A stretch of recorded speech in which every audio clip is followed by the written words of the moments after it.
Where were you born, Mama's boy? Brooklyn, New York. And describe growing up in Brooklyn. I mean, it was quite a good life. We had a lot of money, but we weren't poor. My parents took good care of us. Went to private school. It was good. I had a good life in Brooklyn. And what kind of kid were you? I was a smart kid. Did good in school. Kind of a punk, maybe a little bit. When I was real young, my mom felt like I needed to learn how to defend myself. That's why she put me in the gym. But it wasn't because I was getting beat up or anything. That just I got beat up in one fight. She just wanted me to learn how to defend myself a little better. But other than that, though, Brooklyn was cool. Describe your household for me. Were you an only child? Nah, I have a little brother and an older sister. So my house was cool. I mean, it was a small house, 2 bedrooms. Me and my siblings shared a room. But like I said, my parents took good care of us. Yeah. And your mom was an amateur boxer. What was it like having a mom who boxed? To be honest with you, at that time, it didn't really matter to me. I wasn't into boxing when I was little, so she was boxing, and it just was her boxing. It had nothing really to do with me. And what do you remember? Did you ever go to the gym with your mom? Yeah, she used to make me go to the gym with her. I remember her training and stuff like that. But again, like I said, I didn't believe. I was young. I was like 6, 7 years old. I didn't really pay too much attention to it. I was running around the gym and bother everybody that was working out. That's about it. Yeah. And how old were you when you first wanted to try it? I didn't want to try it. She forced me to do it. Like I said, I didn't like boxing. So as a kid, so she forced me to do it when I was 8 years old. Made me stay in the gym. But I actually hated boxing. I actually tried to make up excuses and stuff to get out the gym. Mm-hmm. Who would you see in the gym as a boy? Would you see anyone popular? Say it again? Would you see anybody that you would see on TV in the gym as a boy growing up? No, not when I was like 7, 8, 9. No, I didn't. I mean, they could have been popular, but like I said, I didn't watch boxing whatsoever, so I don't know who was in the gym. And what was your total amateur record? I know it was like 94 wins and 9 losses, something around that. I know I had over 100 fights. I know I had 9 losses, but I'm not too sure how many wins I had. And your total amateur record was 92-9, and 93 and 9, so something around those numbers, yeah. Yeah. What was it like having an amateur career in New York? What was it like by the time you were like a teenager? And you were going. I mean, I'm pretty sure it was just like having an amateur career anywhere else. I mean, there's a lot of great fighters in New York, of course. So the competition was stiff, but other than that, it was just regular boxing. It was something we enjoyed doing. I loved competing. Once I got to that age, around 14, 15, I loved boxing, so it was cool. Mm-hmm. And when you won the 2007 National Pale Championship, how'd you feel? Was that your first time winning a major tournament? Well, I had won the ringside tournament before that, but that was my first one where you get points naturally ranked and stuff like that. So I mean, it was a great. I mean, as an adult, I also won the Junior Olympic Nationals, but as an adult, winning the national KO tournament, it was good, but wasn't a surprise. We went out there planning to win the tournament, and I just followed the game plan.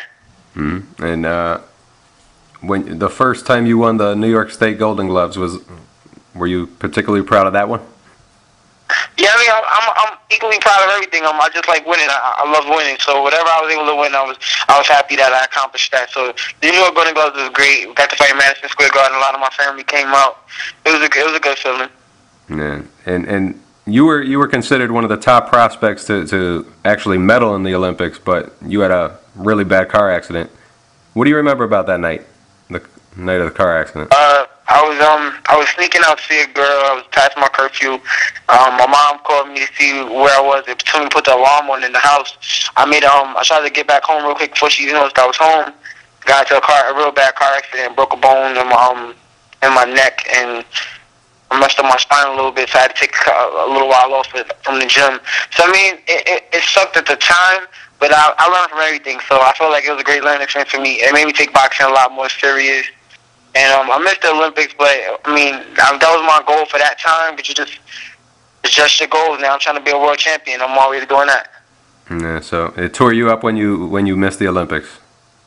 Yeah, definitely. I mean, I wasn't even able to make it to the trial, so it sucks not knowing if you could have made it. I mean, the weight class was definitely stacked. At first they were saying that it was going to be between me and Demetrius Andrade at 152, but then as I moved up in weight and stuff like that, they were saying that it was going to be tough between Danny Jacobs, Sean Porter, it's just a bunch of great fighters at 155. So I wanted to see where I stood as far as the top in the country. So that part hurt the most, just not even being able to compete.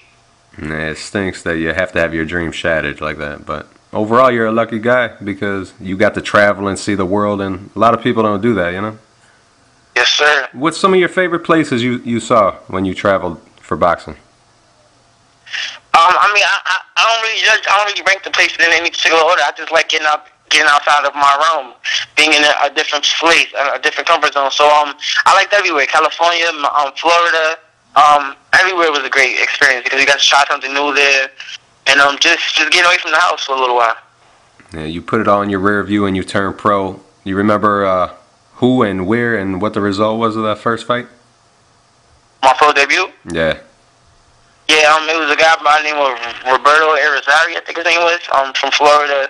The fight lasted, I think, a minute and something, or 50-something seconds. Mm-hmm. Went out there and threw a bunch of punches, and I was able to get him out of there. But yeah, of course I remember that. It was pro debut, definitely. Mm-hmm. And how'd you feel after winning that first fight? Like, this is what I definitely want to do for the rest of my life, which is something I already knew from the jump. But just getting in that ring, no headgear, the crowd, everything, the adrenaline, it was an amazing feeling. I knew I wanted to experience that feeling for as long as I possibly could.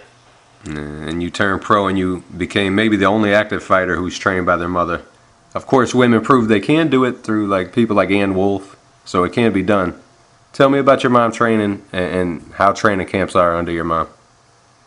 It's tough. I mean, as a woman, they already come into the sport feeling like they have something to prove, because if I do bad, the first thing many people tell me is, oh, it's because I have mom in my corner and stuff like that. So she knows, she feels like it's her against the world. So she trains me ridiculously hard.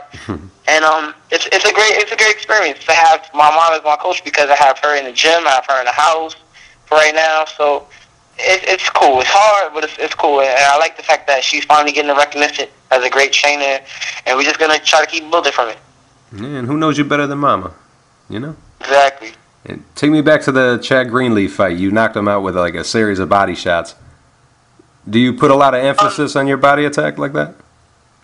I mean, it depends on what the particular game plan is for that fight. I love body shots. I think body punches. Not a lot of people, in my opinion, do sit-ups. I mean, it's just something you neglect in the gym. You feel like it's not doing anything. People go in the gym and train hard, hit the bag for hours and stuff, and then they'll leave. They don't do the abs. So I know a lot of people have weak bodies. So that was the particular game plan for that fight. I just tried to execute, and we were able to get them out of there. And I think I was able to get a couple of opponents out with body shots. So it's definitely a good attack. Yep. Definitely a good idea. How'd you feel fighting at the Garden for the first time when you fought Joshua Onyango at the Mecca? The Garden, I mean, it's one of the most, it's the most famous arena, so that was definitely a big deal. But I was there before when I fought in the gloves, and I try not to get caught up in the moment. I know I have a job to do, and it felt great to fight there. But I like to set my goals extremely high, and my goal is to be a main event at the Madison Square Garden, not the first fight at Madison Square Garden. So as great as it just was a stepping stone for me to get better and go further. Yeah, what was that? Were you the undercard for what fight? Was it a big fight? That was the Poland Malignaggi American undercard. Oh wow! So it was in the big room. Yeah, it was a big room, the big arena. So there's a lot of people out there. Oh, that's cool, man. And then you destroyed Orpheus Waite and then Matt Berkshire, and you were looking pretty impressive. How'd you feel at that point in your career? I felt like I was unstoppable, and I think that's what led to my first loss. The fact that I was getting these guys out of there so fast, and a lot of people were telling me how impressive I was looking. I was real confident in myself. Yeah. So what did happen in that next fight with Doel Carrasquillo? What happened in that fight, man? Well, we got the fight. I had just saw Doel fight Alex Perez, another guy from Jersey, and I thought Alex did really well with him. And I was just actually confident going into the fight. To be honest with you, I tell people all the time, I didn't even want the fight. I wanted a tougher opponent when they originally came to me with the name. So I don't want to fight this guy. He's nobody. So that was the mentality I had training for the fight. I didn't train as hard as I normally do by far. I did really bad with weight management, everything. So I went to the fight. Then I didn't even follow the game plan. The plan was to just outbox him. He's a tough guy. He's durable. He doesn't usually get stopped. So my mom's plan was just to box him with the jab, attack the body, and get him out to the deep water 7-8 rounds. Then we'll look for a knockout then. But I dropped him in the first round with a great body shot, and I think that messed my mind up because I was looking for the knockout early instead of following the game plan. I got caught with a good shot. Yeah, and you kind of can't help it when you have an O on your record. You kind of fantasize about going your whole career without being beaten and stuff. How's it feel to lose for the first time and kind of early in your career like that? Did you feel? How'd you feel at first? It sucked at first because reporters are funny, so you automatically have to lose in one fight. You're no longer a prospect, or you're a bum, or you're not going to make it far in the sport. But I have a great team behind me. The people in New Jersey are great. My family is great. Everyone's so supportive that I keep close to me. So I just use it as a learning experience. I slept on my opponent, and I paid the ultimate price for it. It won't happen again. You will never hear me saying that I don't respect an opponent. I don't care what his record is. I'm going to train like it's a world champion fight. And I actually feel like the one loss gives me an edge over a lot of people now because I know how it feels to lose, and I know I don't want to go back to that feeling ever again. A lot of people with the O's don't know how it feels, so they don't push that extra mile. I'm going to push because I don't want to experience what I experienced before. Yeah, I think it helps me out.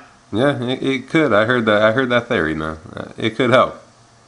It doesn't have to be, one loss doesn't have to be the end all, you know? Some people take it like that, but I think maybe because boxing is probably like one of the only sports where it's like that. Not even MMA, because MMA has great fighters that have like 8, 9 losses in their future Hall of Famers. Yeah. But boxing fans and reporters and stuff are quick to write you off because you're only as good as your last fight. But it's the sport that we love, and I'm just gonna not lose again.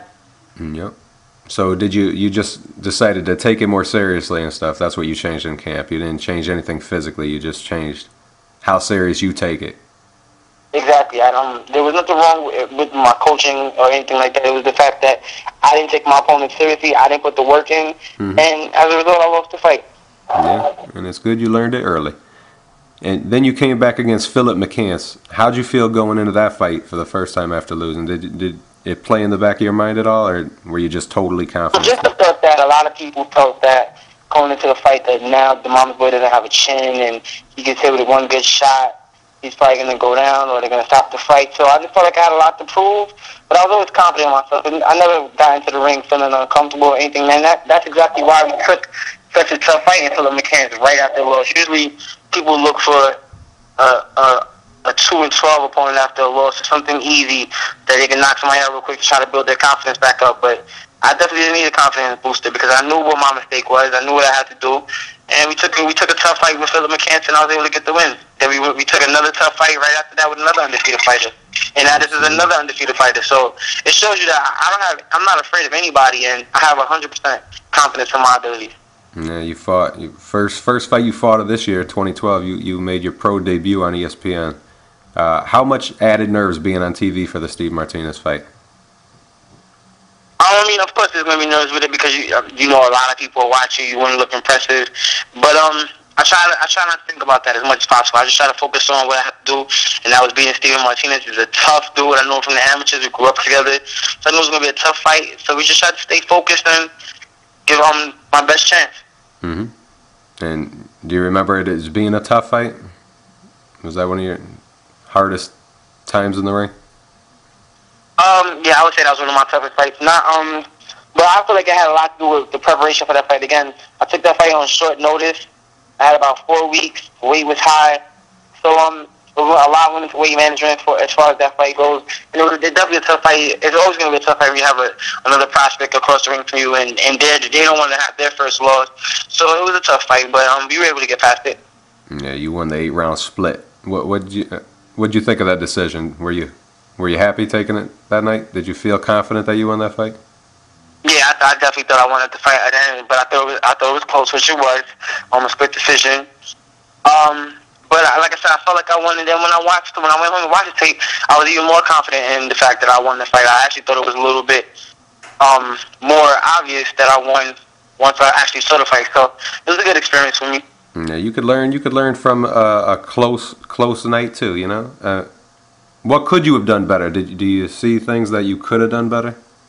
Yeah, definitely. I kept my head in the middle. I waited on the ropes a lot to try to counter instead of being the most aggressive one. I had in my head that he was a hard-hitting puncher. I knew that from people that fought him in the past, and everybody was telling me so.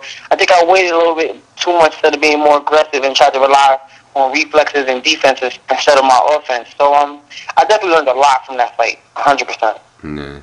Do you think I also learned a lot about myself though, as far as my push out. My mom was in the corner, told me I needed the last round, I needed to push, and I was able to do that. So it was a positive that I took out of the fight as well. Yeah, your mom brought the best out in you. She knows how to talk to you. Do you think, did anyone ever say that you try to balance too much? Maybe you go to school and try to help your mom coach in her gym that she has. Did anyone say that they think you might try to balance too much while trying to fight still? No, not really, because I work in the gym, we help people out and stuff like that, but when it's training time, the employees in the gym and everybody around the gym and the people I train, they all understand, so it doesn't bother me. Even like as far as when I was in school, I took the semester off, but when I was in school, my professors would give me a lot of leniency towards the work I had to do and everything like that, because everybody, like I said, that I'm around is 100% behind me. So once I was training for a fight, I really had no type of distractions from my family, the gym, my girlfriend, school. Pretty much everybody let me focus on the fight, so that's definitely not an excuse at all. Mm-hmm. And what are your interests outside of boxing? Do you have any? Or are you all about boxing? I was going to school for teaching. I want to be a teacher after I finally retired from boxing, but my number one love is boxing, so I definitely always want to be involved in the gym somehow. Even if I'm not actually fighting anymore, I want to be coaching, and I'm always going to have one foot in the door. I hope that the commentators and stuff like that and people in boxing realize how well of a speaker I am, and they give me a commentator job so I can replace Roy Jones with Tarver. Yeah, Tarver's good. It's going to be tough. They're both good. That definitely wasn't a shot at anybody. I think Roy Jones and Antonio Tarver are both well-spoken boxers, and they do a great job. So I just want to continue on. I mean, they can't do it forever. That's right. Everybody's going to get replaced at one point, so I just want to be somebody's replacement. Yeah. No, I know they're good. I know. And I could hear you. I could tell you got great potential. I think you could do it right now. I appreciate that. And tomorrow you make your Showtime television debut against another prospect in undefeated Jermell Charlo. You're fighting at the Staples Center in L.A. What do you think about L.A. and the attention the fight's getting so far? Is it bigger than any fight? LA is beautiful, man. It's amazing. I was actually just outside walking the strip. I love it out here, and I'm extra excited to be fighting out here on the West Coast. My first time as a pro, so I'm in front of a whole new audience, a whole new group of reporters I've never seen before, group of fans I've never seen before, even heard of the Mama's Boy. It's crazy. At the press conference, people were coming up to me in amazement that my mom was my head coach, and I'm just excited to go out here and show the world what I'm made of. And fighting a fighter like Jermell Charlo, who's an undefeated Golden Boy prospect, fighting on the Golden Boy card, so I know the deck is stacked against me. This is the moment that real fighters and people that really want to be champions in this sport live for. I'm so excited to go in here and just defy the odds. I'm extra excited. Yeah, man. Amen. Amen. What do you think of Jermell Charlo as a fighter? I think he's a good boxer. He has a great jab. He's fast. Uses his movement well. But I don't see anything extraordinary in him. I don't think he's gonna be too much of a problem for me. I feel like he just has a good set of boxing skills, not too much power. He doesn't punch a lot. So I'm just gonna push the pace and make him uncomfortable. And I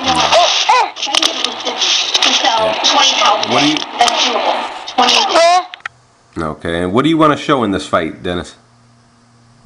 I want to just show how entertaining I am as a boxer, because that's really what the sport comes down to. It's about entertainment. You can be the best fighter in the world, but if you don't pull the audience into it, and if you don't give them exciting fights, then they don't want to see you. So, and there's a lot of great boxers out here that will never hit superstar status because of the fact that they're not entertaining. They just win the fight. So, I just want to show the world that I'm a great fighter, but I'm also very entertaining. So I'm going to come forward, I'm going to throw a lot of punches, and I'm going to try to knock them out. That's what people want to see. People want to see knockout fights, knockout punches, and that's what I'm going to throw. So I'm just going to show the world that at 154, I'm definitely a force to be reckoned with. Dennis Douglin, the Mama's Boy. Easy to root for you, man. And good luck tomorrow night. I'll talk to you. Thank you. I appreciate it. All right, man. Talk to you later. And there you have it. Straight from the Mama's Boy's mouth.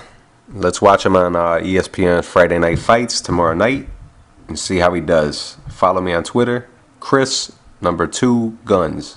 Thank you.